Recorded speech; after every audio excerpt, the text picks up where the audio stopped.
Okay, in this video, I'm going to try to simplify libido as much as possible and tell you how to raise yours in under 10 minutes. But first off, we have to know that libido is not a sex drive. Sex drive isn't really a real thing. It's more complicated than that. We like to think of sex as more as accelerators and brakes. So instead of looking at how to increase your sex drive, look at what are your sex accelerators, what gets you in the mood more often, and what are your sex brakes.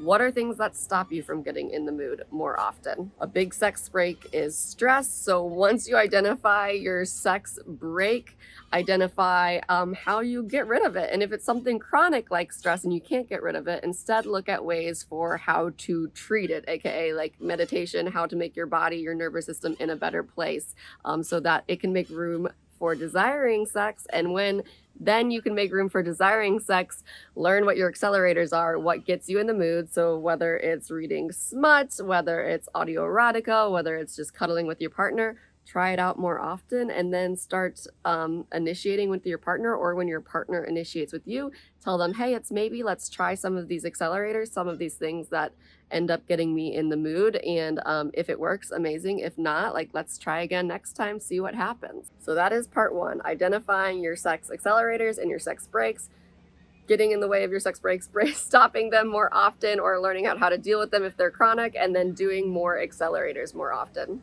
Okay, then you have to figure out your desire type. There are two different desire types. There is spontaneous desire and responsive desire. Spontaneous desire is those people who can just get turned on out of nowhere. They think about sex during a meeting, during work, no matter how many emails they have, and they are turned on out of the blue.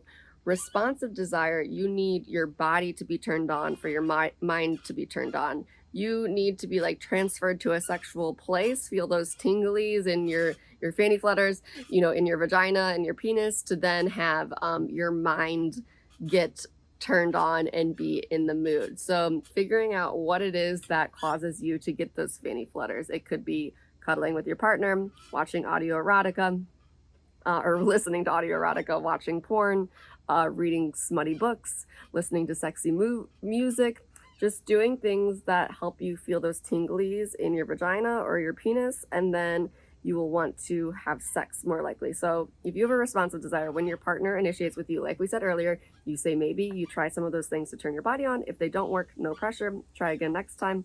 If they do, amazing, you want to have sex. If you don't know if you have responsive desire, you probably do if things need to feel like perfect for you to get in the mood, if you don't think about sex out of nowhere. And more likely than not, women have responsive desire and men have spontaneous desire, but it's not 100% of the time. So identify what desire type you have, and then identify things you can do to turn your body on more often if it's the responsive desire type. The third part of upping your libido is making sure you are emotionally connected to your partner. A lot of people need emotional connection to have physical connection. Sometimes there is opposite, but the emotional connection partner always comes first, because in sex we want to have as much consent as possible, make sure that you're really feeling it. So you need to make sure you have emotional connection to want that physical connection. So make sure you guys are going on date nights often, connecting in whatever way possible, cuddling often. People who cuddle and touch more often without the pressure of sex, then don't bristle away from their partner's touch, because they don't only associate it with sex. So make sure you're touching often, you're talking often, you're having meaningful conversations. And a good way to do this is to create some kind of ritual that you do every day to connect. My husband and I love Tima. We touch while we do it. E, we tell each other an education, something we learned that day. A, we tell each other something we appreciated. Metric, we bring up any concerns that we had from the day, and then we end with another metric to make sure everything's positive.